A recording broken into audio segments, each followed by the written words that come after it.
Aqui é a figa cruzada, você bota atrás da porta, pode plantar uma olhada, olho grosso e inveja. Só que ela é cruzada, ela tem a mão cruzada. A história de uma cidade pode ser contada por mapas, gravuras, desenhos, fotos, livros e documentos históricos. A história está também nas ruas, nas construções, nos monumentos.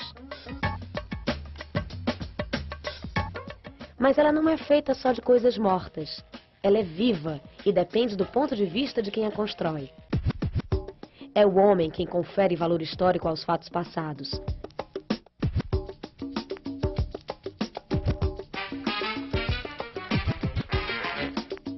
Salvador é uma cidade fundamental para o conhecimento da história brasileira.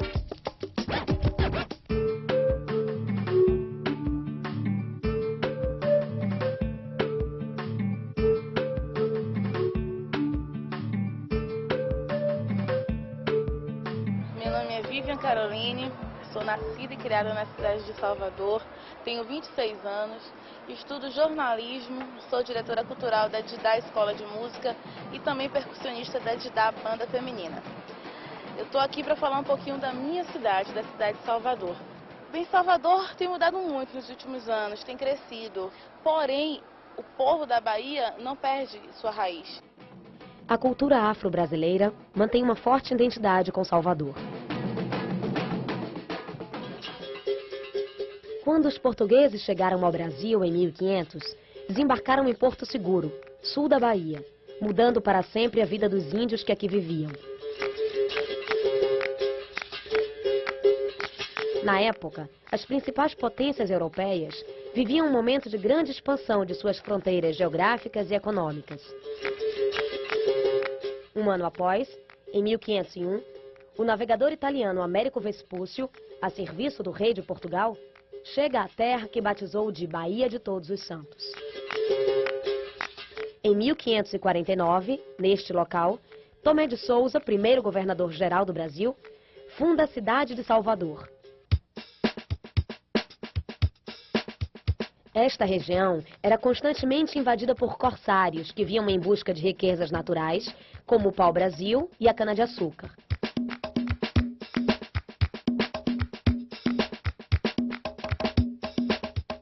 O representante da coroa trouxe com ele mais de 1000 pessoas e tinha ordens expressas de Portugal para construir uma cidade-fortaleza. A cidade foi construída como uma povoação grande e forte, como uma imensa fortaleza, naquele conceito de acrópole. Então ela foi construída num promontório a 70 metros do nível do mar. Essa cidade-fortaleza, com seus baluartes, com seu sistema de defesa litorâneo, estava debruçada sobre um porto que era uma praia. E como a cidade também tinha função de comércio, esse porto foi ganhando aterros sucessivos. Toda essa plataforma da Cidade Baixa ela foi conquistada ao mar gradativamente. Em Salvador é uma cidade dividida em duas partes, parte alta e parte baixa. Essa característica da cidade ser dividida em duas, eu acho que surpreendeu muito os primeiros navegantes, né, os primeiros visitantes. E aqui nesse livro Notícias da Bahia, de Pierre Verger, está dizendo: este vasto espaço que eu olho não pode abranger de nenhum ponto. Cortado de pequenos vales e de elevações sem número, não permite construir uma cidade traçada à régua, com ruas retilíneas, rodeando quadras de casas bem quadradas e todas parecidas, como é o costume nas outras cidades da América Espanhola.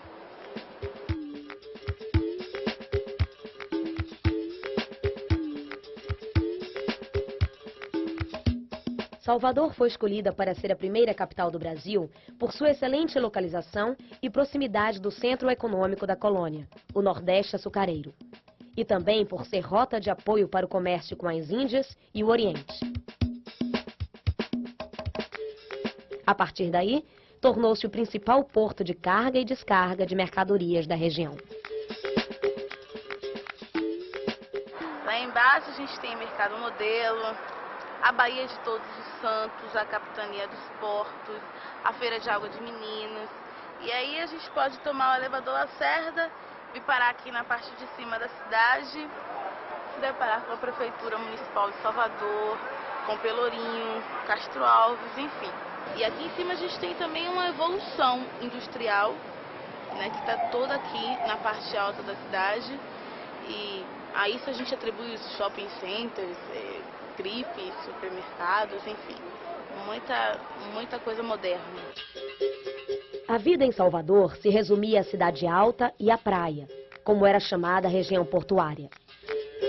Só no início do século XIX, o porto se amplia e são feitos vários aterros para a criação de novos bairros na Cidade Baixa.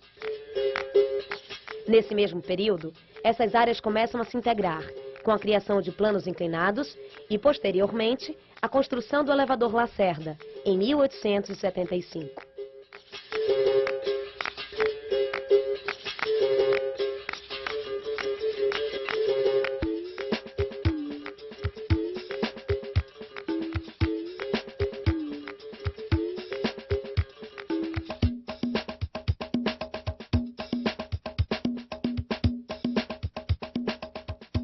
Salvador foi o maior porto do Atlântico Sul ao longo do século XVIII. E isso é de uma riqueza imensa, né? de uma importância muito grande. Ela se consolidou como a capital da América Portuguesa, na verdade. Então, aquela cidade do século XVI, XVII e XVIII, onde ela era uma referência mundial. Então, houve um tempo no século XVIII que ela era a segunda maior cidade do Império Português, só perdendo para Lisboa. E a maior cidade do mundo abaixo da linha do Equador. Em 1763, Salvador deixou de ser a capital da América Portuguesa, título que passou ao Rio de Janeiro. Esta mudança ocorreu devido à importância que a extração do ouro passou a ter na economia da colônia, em substituição à produção açucareira. O porto do Rio de Janeiro atendia com mais eficiência aos novos interesses comerciais da metrópole. A transferência da capital era inevitável. Havia essa necessidade de centralizar um governo no porto do Rio de Janeiro. E também o Rio de Janeiro é muito mais próximo da Bacia do Prata, ou seja, da região das grandes missões jesuíticas, do que a cidade de Salvador. Então toda essa conjuntura fez com que Salvador perdesse a importância estratégica que tinha. A partir desta data, Salvador diminuiu o ritmo de seu crescimento e o povo começou a sentir o impacto da mudança. A cidade não era mais o centro político-administrativo da colônia. As atividades agrícolas e comerciais se enfraqueceram com o esvaziamento do poder burocrático das elites baianas. O baiano tem o sangue muito quente. A capoeira é um reflexo, né, desse sangue quente, que todo mundo pergunta se é dança, se é luta. Mas eu acho que depende do momento. E muitos foram os momentos na história da Bahia em que a capoeira e esse sangue quente precisou mostrar serviço. Manhã de 12 de agosto de 1798. Há uma aglomeração de pessoas no Pelourinho. O que seria? Uma revolução que clamava por liberdade e igualdade entre os homens, fossem eles brancos, pardos ou pretos. Inspirado nos ideais da Revolução Francesa, o movimento entrou para a história com o nome de Revolta dos Alfaiates e teve na composição popular seu principal traço. Na rebelião, soldados, comerciantes e artesãos ampliaram suas bandeiras, incluindo a abolição da escravatura. A violenta repressão deteve o movimento, mas não impediu que fossem lançados os primeiros apelos populares pelo fim da escravidão. Isso foi chamado então de Revolta dos Alfaiates, ou Revolta dos Búzios, ou Conjuração Baiana. Então isso aconteceu em 1798, ou seja, 9 anos após a Revolução Francesa. Então ela pretendia, primeiro, a independência do Brasil, segundo, proclamar uma república, terceiro, libertar os escravos e quarto, direitos iguais a todos os cidadãos. Em 1808, antes de se instalar no Rio de Janeiro, a família real portuguesa passou por Salvador, em fuga das investidas de Napoleão na Europa. Nessa ocasião, o príncipe regente Dom João VI abriu os portos às nações amigas, atendendo aos interesses da Inglaterra. Este fato marcou o fim do pacto colonial. O Brasil se integrava ao mundo. Para cá, então, com a abertura dos portos, vem firmas estrangeiras, comerciantes estrangeiros, especialmente ingleses. E Salvador passa a se modernizar naquele tempo. Ela passa de 45 mil habitantes para 180 mil habitantes. E também o processo abolicionista se dá ao longo de todo o século XIX.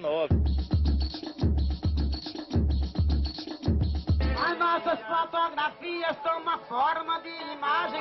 Os tempos de criança. Nesse prédio, onde hoje funciona o Mercado Modelo, foi um porto de tráfico de escravos. E por aqui chegaram centenas, milhares de irmãos meus, antepassados, que ficavam aqui aglomerados, aguardando o momento de serem vendidos lá em cima.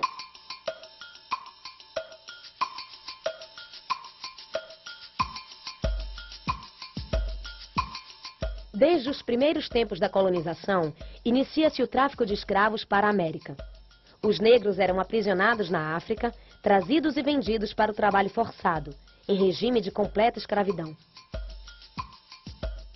Conhecedores do trabalho agrícola, nada familiarizados com a cultura e as condições do território brasileiro, os africanos, durante séculos, formaram a base da economia colonial escravista.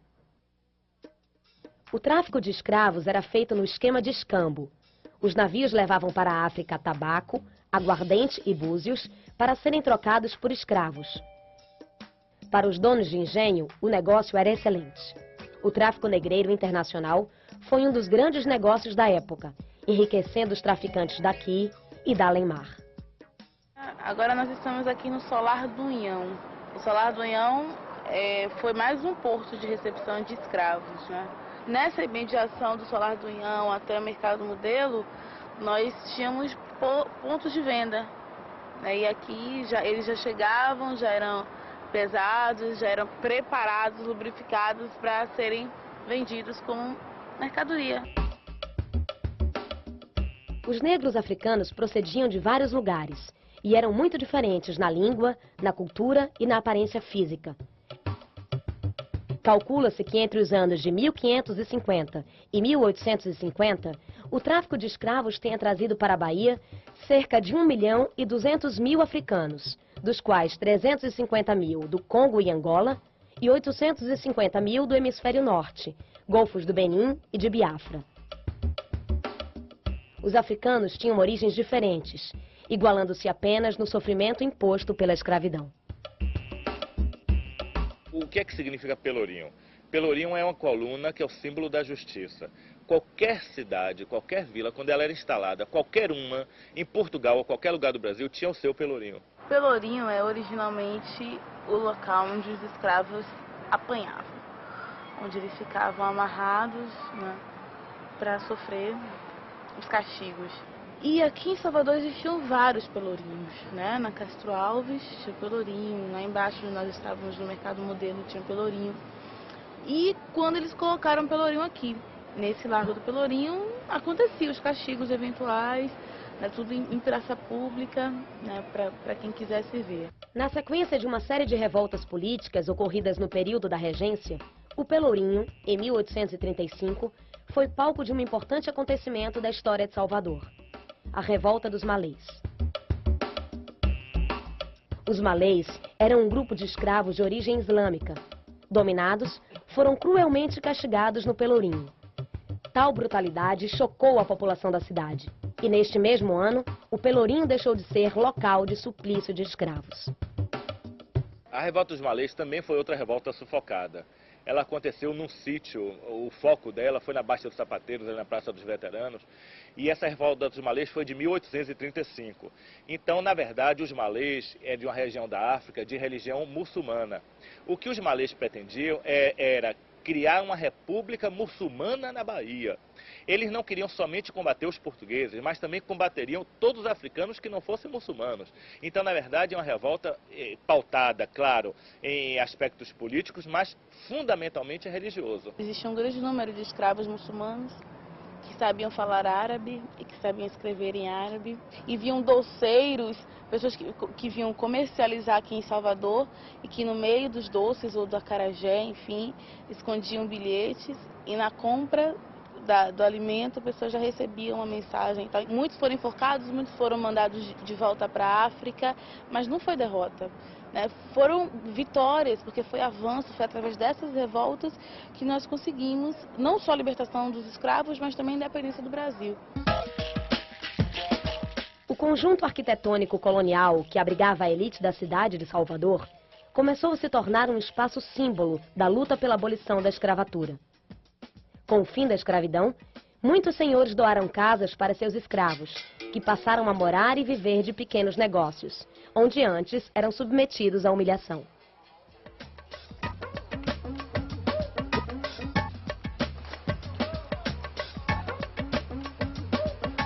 Quem morava no Pelourinho eram pessoas muito ricas, barões, né, desembargadores, pessoas de muito poder aquisitivo, eram os manda-chuva da época. Salvador vai crescendo, né, foi tomando outros rumos, começaram a surgir outros bairros, Correio da Vitória, Barra, e as pessoas foram se deslocando, né. Então as casas que eram unifamiliares passam a ser plurifamiliares, passam a sublocar os seus espaços e diversas famílias morarem.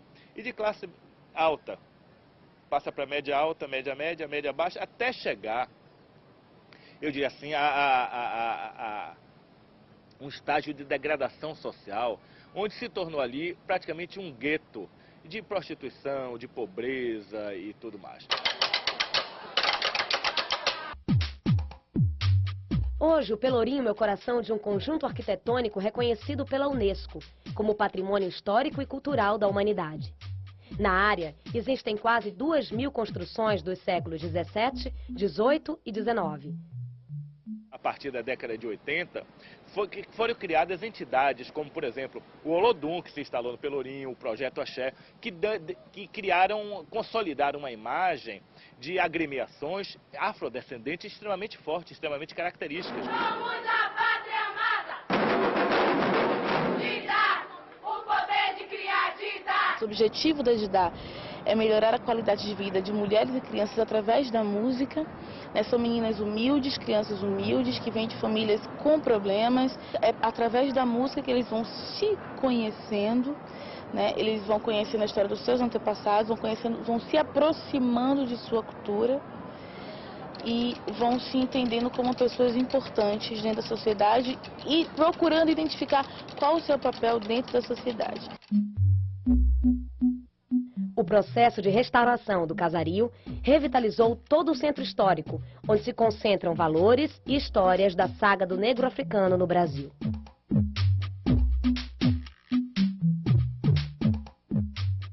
O Pierre Verger, o que eu conheço dele é a proximidade dele, né, com um francês, mas que encontrou-se africano, encontrou-se baiano, era pai de santo, era Ialorixá, e que tinha uma visão muito especial, né, sobre a Bahia.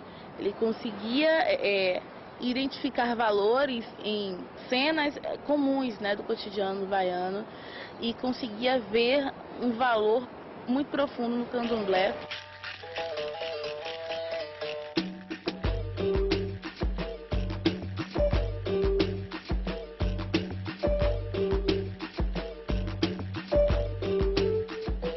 A Bahia é a Mãe África, né? É uma reserva de cultura e de memória africana que em muitos países do continente africano não existe mais. Na culinária, temperos como dendê, leite de coco, pimenta e coentro foram introduzidos pelos escravos negros africanos. Agora nós estamos aqui na Feira de Água de Meninos, que é uma feira muito tradicional de Salvador, a mais tradicional. É a que guarda mais do costume, né, da tradição da feira livre. E um misticismo que envolve a feira que você não encontra em outro lugar. Que praticam candomblé, que são da religião candomblé, frequentam muito a Feira de Água de Meninos para adquirir seus produtos. Aqui pratinhos para oferenda, vela, né? Eu vejo muito pro Cosme e Damião, dessas cores coloridas. Cosme e Damião são hereis, né, dentro do candomblé.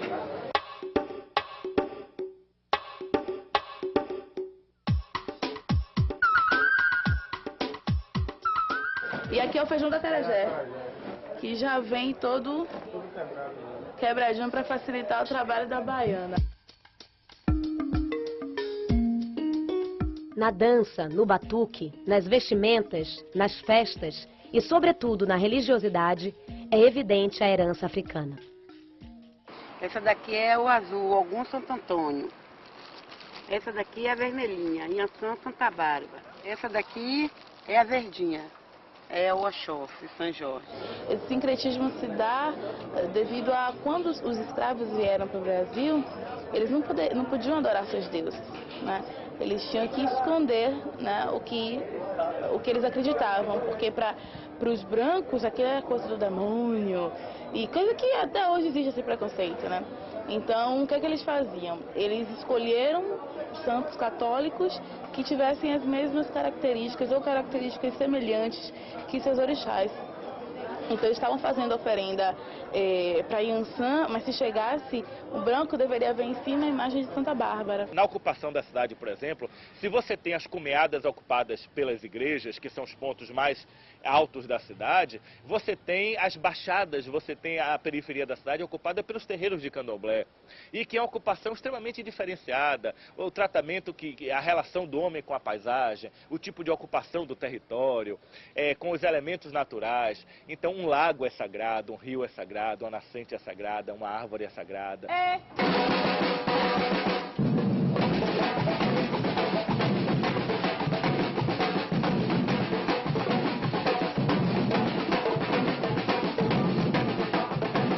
O símbolo maior da cidade de Salvador, o Pelourinho, é sugestivamente chamado de Roma Negra. E mais do que um valor arquitetônico, esse centro histórico é um patrimônio cultural, uma referência para a história de Salvador e do Brasil. Eu acho que quando o mundo percebe o valor da Bahia, o baiano se envaidece. Então existe um orgulho, sim, né, de ser do baiano. Então ele se envaidecendo, ele crê que aquilo que ele tem feito é o correto. Então ele continua fazendo e quer fazer aquilo melhor.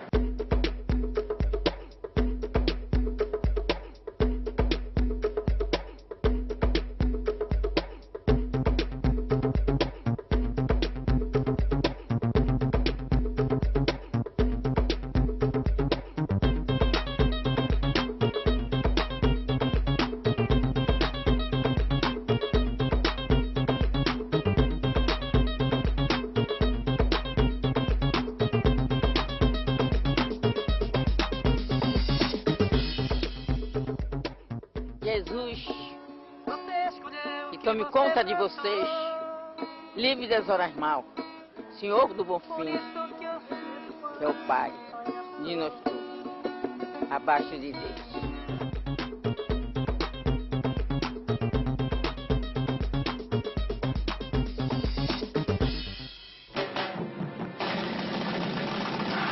Brasil, um país de todos.